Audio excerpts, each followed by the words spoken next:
અમદાવાદ. ગુજરાતનું દિલ અમદાવાદ. અહીં પ્રેમ, તકરાર, નફરત અને ભાઈચારાની ભાવના જોવા મળે છે. તો સાથે સાથે ગુના આચરનારાઓ પણ જોવા મળે છે. કાયદા કાનૂનની વ્યવસ્થા જાળવવા માટે પોલીસ સતત કાર્યશીલ છે. તેમ છતાં કેટલાક એવા વ્યક્તિઓ હોય છે કે જેઓ બદલાની આગમાં ધૂંધવાતા હોય છે, તક શોધતા હોય છે પોતાની આગને બુઝાવવાની. આવી જ એક બદલાની આગમાં સળવળતો હતો ભરત ઠાકોર નામનો આ વ્યક્તિ. ભલે તે પોલીસ જાપ્તામાં હોય, કાળો નકાબ તેને પહેરાવી દેવાયો હોય, પરંતુ તેના એક ખતરનાક કૃત્યે 6 મહિના પહેલા અમદાવાદની પોલીસને દોડતી કરી દીધી હતી. રાત હોય કે દિવસ, તે કેસ ઉકેલવા માટે સાબરમતી પોલીસ સહિત ક્રાઇમ બ્રાન્ચ પણ કામે લાગી હતી.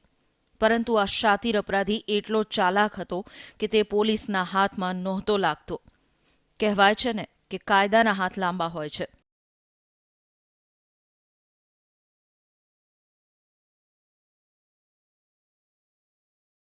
તે અપરાધી સુધી પહોંચી જ જાય છે. અહીં પણ કંઈક આવું જ બન્યું. આ શાતીર અપરાધી ભરત ઉર્ફે લાલો ઉર્ફે લાલ બાદશાહ ઠાકોર સાબરમતી પોતાના ઘરે આવ્યો હોવાની બાતમી પોલીસને મળી કે પોલીસનો કાફલો તરત જ જઈ પહોંચ્યો તેના ઘરે અને ઝડપી પાડ્યો તેને. જ્યારે તેની પોલીસ સ્ટેશને લાવીને પૂછપરછ કરાઈ તો તેણે કબૂલ્યો હત્યાનો ગુનો. આરોપીની કબૂલાત.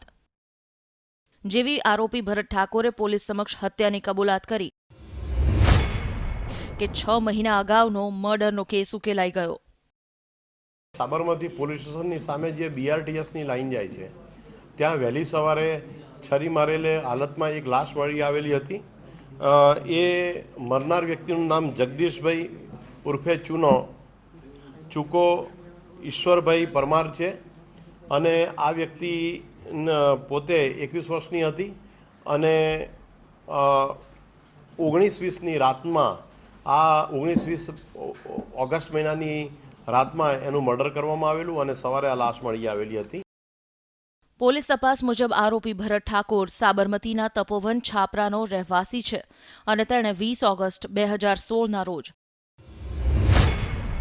જગદીશ પરમારની હત્યા કરી હતી અને છૂમંતર થઈ ગયો હતો અમદાવાદમાંથી. જઈ પહોંચ્યો હતો તે તેના મૂળ વતન સાબરકાંઠામાં, જ્યાં તે પોલીસથી છુપાતો ફરતો હતો. પોલીસના દાવા મુજબ આરોપી ભરત ઠાકોરે મૃતક જગદીશ પરમારને મોતને ઘાટ ઉતાર્યો હોવાની જાણ જગદીશની બહેનને કરી હતી. મૃતકની બહેનને જગદીશે કહ્યું હતું કે તે દારૂના નશામાં તેને અથડાયો હતો અને બંને વચ્ચે બોલાચાલી થઈ હતી. આ બોલાચાલી મારામારીમાં બદલાઈ ગઈ અને ભરતે જગદીશને છરીથી મોતને ઘાટ ઉતારી દીધો.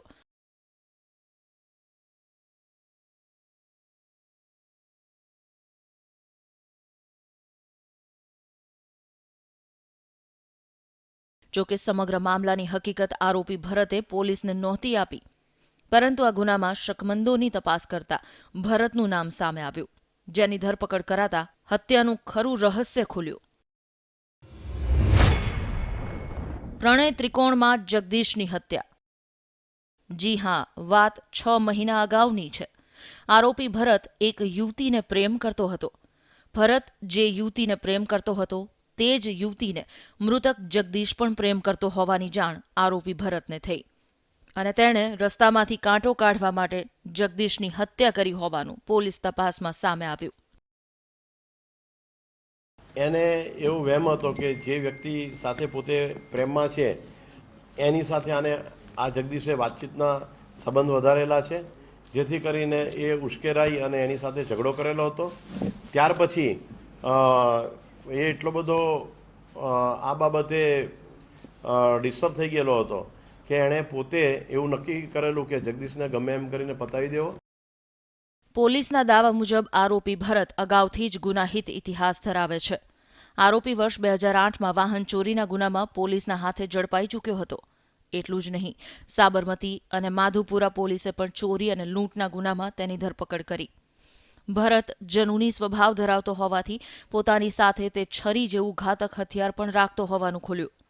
ત્યારે આરોપી ભરતના પકડાઈ જતા 6 મહિના અગાઉનો હત્યાનો એક ગુનો ઉકેલવામાં પોલીસને સફળતા મળી અને એક રીઢો ગુનેગાર જેલ હવાલે થઈ ગયો.